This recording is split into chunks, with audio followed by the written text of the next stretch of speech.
If you drove a car in the 1970s, you probably remember waiting in long lines just to get basic fuel during national shortages. When we see extreme price spikes at the pump today, that same panic quickly sets in. The immediate political response is almost always the same.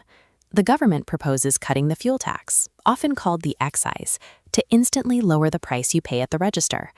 But modern fuel crunches are a messy mix. Global supply chains break down, physical deliveries get delayed, and local stations hike prices faster than normal. Tax cuts are financial tools, but fuel shortages are logistical ones. Lowering the price does nothing to repair a broken international supply chain or speed up a delivery truck. Look at this photo of green underground storage tanks being installed. A petrol station only holds what fits inside these physical containers. Cutting a tax rate does absolutely nothing to put more liquid into local storage. Artificially lowering the price of a scarce resource creates a massive incentive for everyone to buy as much as they can, as quickly as possible, which accelerates the collapse of local inventory. We all lived through a very clear example of this during the recent pandemic, when basic household goods suddenly vanished from our stores. Take a look at this photo of empty supermarket shelves from 2020.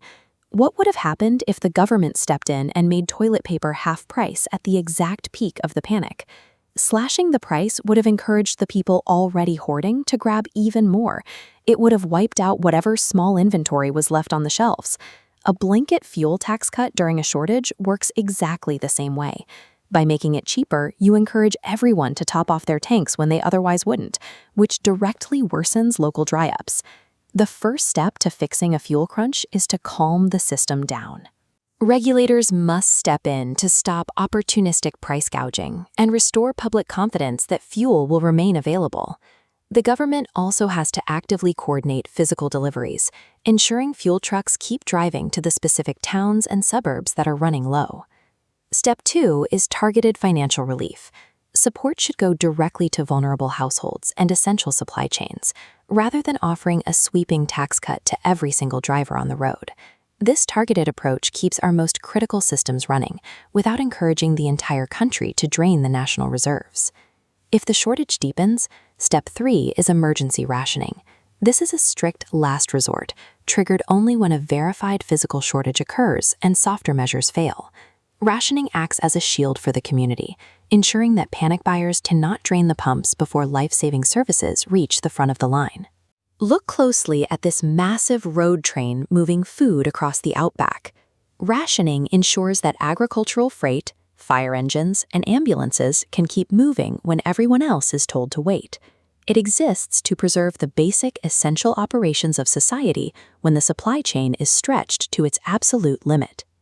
So if an immediate tax cut is a bad first response, when is it actually safe to lower the fuel tax? That brings us to Step 4.